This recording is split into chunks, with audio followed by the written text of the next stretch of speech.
Hello everyone, welcome back to another tabletop baseball video. Steve here, thanks for listening. I'll just start out by saying I appreciate all of you who subscribe to my channel, and particularly I appreciate all of you who take the time out to comment.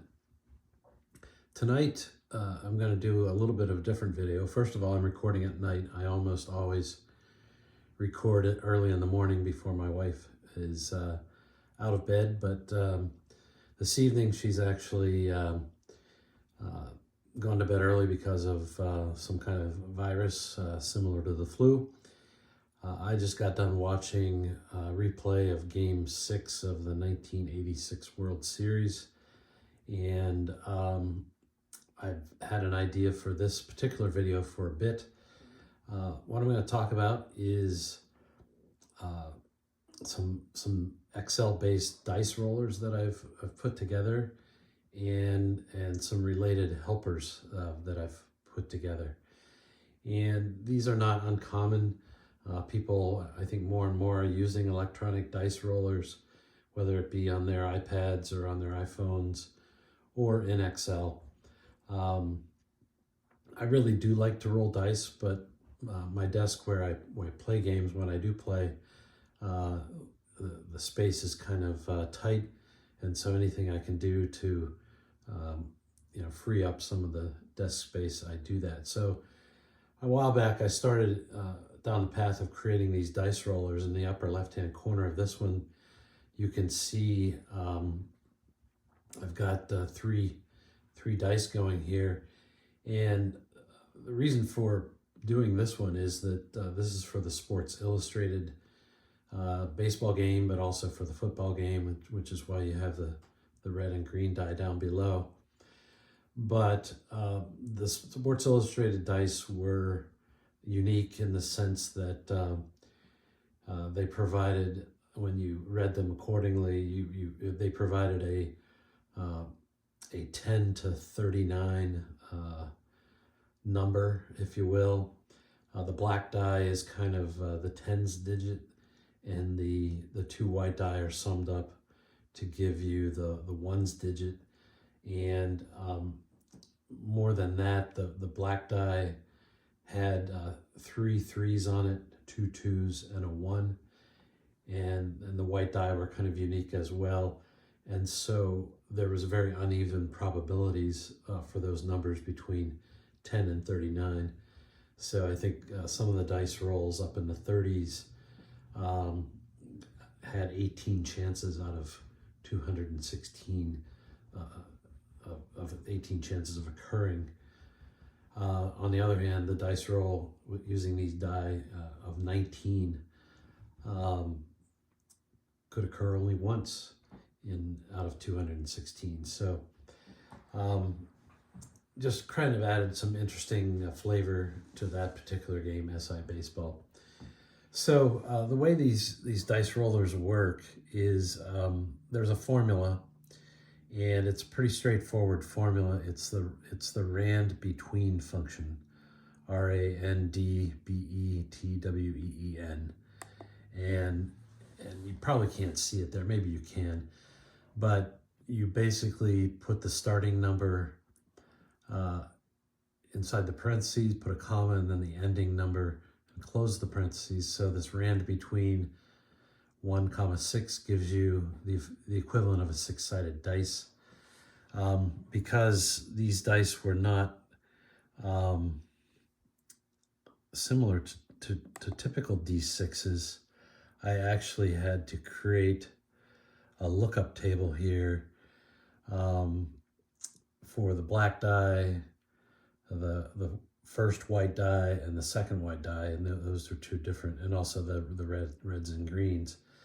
And so anytime the dice roll, then the random number will be generated, and then from that random number there will be a lookup and then an indicated dice roll. So the one way, or the typical way you would force a recalculation, is through F9.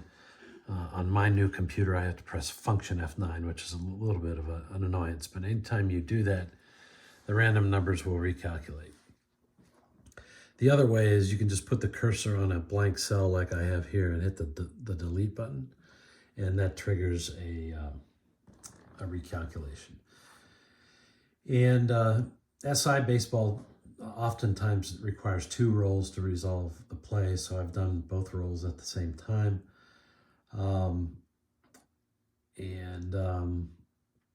So that's how it works. Very, very simple. Now, more recently, I got the bright idea that I could program Excel to take care of some of the special things like stolen bases down here in the lower left. Based on the runner's speed and whether the catcher had a strong arm rating or not. You just hit the delete button and it will refresh the table. And obviously you can see right there, went from stolen base to caught stealing. And I programmed the same thing in for the sacrifice bunt chart, and then the so-called manager's decision chart, which is for taking extra bases.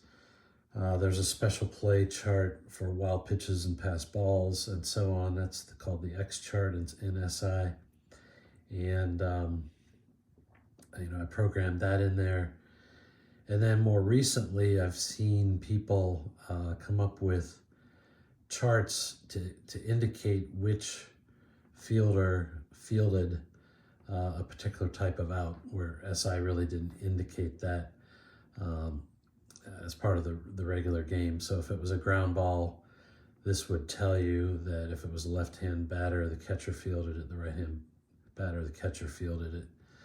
Fly balls, similar, but if we just do another delete, you can see that some of the handedness comes into play. So like over here, if it was a fly ball, a short fly ball, if it was a left-hand batter, it went to the right fielder, and right-hand batter, it goes to the left fielder. And then, SI has a generic error indicator, and this chart is designed to indicate if you want to assign the error to a specific person, then you can do so based on this chart. And this all updates based on a separate dice roll here. So that's kind of the SI dice roller. It's evolved over time. So that led me, and maybe this might not be in the exact right order, but that led me to go over for my own sim and design a lookup table for that sim. And there are three D6 die that are rolled in that sim. I read them in red, white, and blue order, convert them into a 3-digit number. There's often at least two rolls that are required. And then there's a lookup table that comes off of that. And sometimes for certain lookup tables, there's a mini roll of just 2 die, red and white. So I programmed that in there. Fielding has its own dice roll at times, and so this indicates the fielding, but there can also be an error check, and so that's what this table on the lower left is all about. I've programmed in the stolen bases. I've programmed in taking the extra base on a single or a double or a possible sacrifice fly. And then I have my own special chart for hits, batsmen, and wild pitches and so on. And it does that lookup. It does the basic hit and run chart, which quite frankly is almost identical to the basic stratomatic hit and run chart, and then there's a bunting chart as well. And so anytime you would hit delete or F9, all this stuff will update. So maybe that's a good example here, but here on the fielding chart, this roll triggered, if we get that far, if it's not a walk or single or an out, or walk or single or hit, then there's a possible error check. There was an error check, and then based on that, you come down here and you can just read based on the position in the fielder's rating 1 to 4, what the result was, and then there's a legend over here for the fielding. You can see here that depending on the stolen base rating of the runner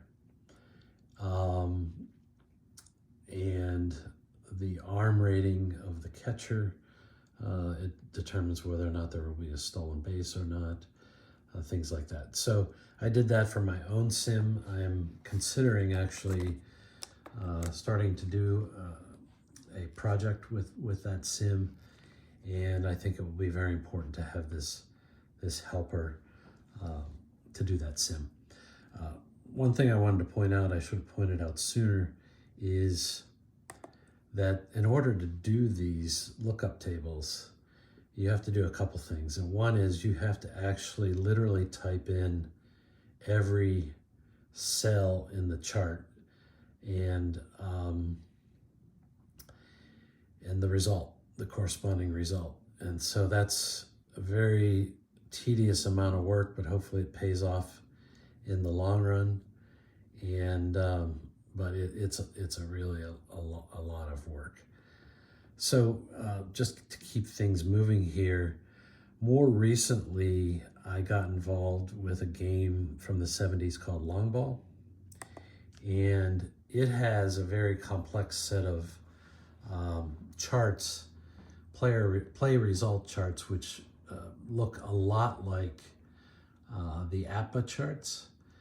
And have a lot of similarities, and some of the similarities are that there are, the 8 on-base situations across the top here, and there are also in long ball there are 4 pitcher grades, which you see right here. The other thing with long ball is that they have 2 D8 dice ranging from 0 to 7 on each die. You read them in order to create a 2-digit number, and so I've programmed that in here. I think the RANDBETWEEN function here is just 0,7. So yeah, that's how you get the D8 reading. I did also put in an alternative dice roller here that reads the dice in a way that's similar to what we're used to with most D8 die that go from 1 to 8. You can use those. But then from there, I went and built this lookup table. And so again, there's a lot of data and a lot of unique results that they have in this lookup table. And so I had to type all this stuff in. So, there's over 400 cells here that you have to fill in. The other unique thing about this particular, compared to some of the ones that I showed you earlier, is infield in long ball has an infield in feature. If there's a runner on third, you can call infield in. And so for certain results, and I don't know which ones off the top of my head, but let's say 43. Yeah, so here for 43, if there's a runner on third, if that result 43 comes up, if there's a runner on third and the infield's in, this is the result. It's actually an error check. If the infield is not in, it's a regular ground ball. So I had to program not only the basic pitcher grades and base running situations, but I also programmed the situations where, if applicable, the infield in would be part of the lookup. Another thing that I did on all these helpers is I used the conditional formatting tool in Excel, and I created all these formatting rules, which you can't see here. I created all these formatting rules to kind of color code the results. It just makes it kind of easier to read. And I kind of used a little bit of the SI color coding. So if it's a strikeout, it's going to be blue. If it's in and out, it's going to be reddish. And if it's a walk, you know, it's going to be yellowish. And I don't remember the walk number, to be honest. Yeah, so that's kind of how that works. Just out of curiosity, yeah, what is the walk number? 25, that's right. So if I type in result 25, it's gonna look up and tell me it's a walk. So I could go into detail about how long ball works, but it actually was reasonably sophisticated, despite what I think are some minor design flaws, the way the DA dice were implemented. So yeah, so that's that. So those of you who've been following my channel know that I also have been working with the game called Batter Up. So I said, well, if I could do that for long ball, I could do this for Batter Up. So I obviously did the same thing. There aren't the pitching grades, but there's, you know, infield back, infield in. Similar dice to SI. The only difference is the numbers go from, the resulting numbers go from 1 to 10 instead of 10 to 39. The one thing Batter Up does is that there are certain results, like number 11, let's say, that would trigger a left-right split, and I've programmed that to put the warning up there. This is the table I put together of what happens if there's a left-right split. Basically, it says if you roll a number 11 result, then, and if it's a left-hander versus a left-hander, then this result becomes number 28. And so instead of using these results, which are the 11 results across the top here, I've filled these in just for ready reference, and here's the 28. Conversely, if it's a 22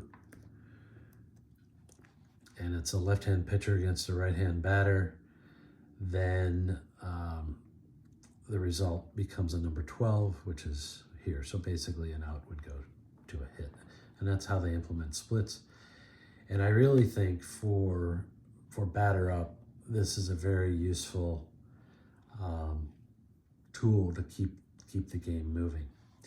Just to wrap up here, I went one step further with this Batter Up idea. I woke up one morning with an idea, and the idea was this, is I could load in the result numbers from the individual player cards, and I was able to copy and paste these from an Excel sheet. And this is the 1968 Cardinals and the 1968 Tigers, and I have all the results for these players in this table and turned it into a lookup table. And what I did is I came down in this area and I said, well, I can enter a roster number for the home pitcher, the away pitcher, the home batter, the away batter, and also an indicator of who's at bat. And so here we have the Tigers at bat. We have Bob Gibson on the mound. He's the home pitcher. He's roster number 1. And at bat, I have Dick McAuliffe, and he's the away batter. Now, if the next batter comes up happens to be roster number 1, I would just come up here and enter number 1. And what would happen is it will fill in the result, whether it came off the pitcher card or the batter card. In this case, it came off the batter card, Bill Freehand's card down here. It's a result number 3. it automatically gets fed up here, and it automatically gets looked up. And in this case, it's a home run in each case. And there's no infield in aspect to that. And since it's a result number 3, there's no split check. So I actually replayed game 1 of the World Series using this, just by every time a new batter came up or a new pitcher came in, I would type in the roster number and the result would pop up. And here it's actually a ground out, double play ground out off the pitcher card. And then when the inning is over, I come down here and put an X in the home team's box, and we start all over. And now we're referencing the away pitcher, who is Pat Dobson. He came in relief. And I'm referencing the home batter. In this case, it was batter number 18. Bob Gibson was batting. Maybe not surprisingly, the default that popped up was a strikeout. But if we go back to the top of the order, let's say batter and roster number 1, Tim McCarver, then a new result is produced. And it's not smart enough to know who's left-handed and who's right-handed, but since it was result number 25, that triggered a potential left-right split check. I'll wrap up here. I just wanted to show, what is possible with Excel. There's actually a video that someone else has done that shows how to make some pretty sophisticated dice rollers. Obviously, I'd be happy to help people build any of these lookup tables, but I wanted to wrap up here by saying, when I did this version here that you see in front of you, all of a sudden I felt like I wasn't playing tabletop baseball anymore. I was just entering the roster number of the next person at bat and writing the result down and entering another one, writing it down. And it was quick, but there was no real flow to the game. I wasn't looking at the actual player cards. It's all behind the scenes, as I showed you in great gory detail, but it's all behind the scenes. And so, I take a lot of pleasure, I guess I would say, in looking at the player cards. I've been designing some cards here in the last day or so. Maybe I can bring them up. I did the 62 Mets for batter up, and there's just something special about seeing these cards. And I apologize, I didn't mean for this part to drag on, but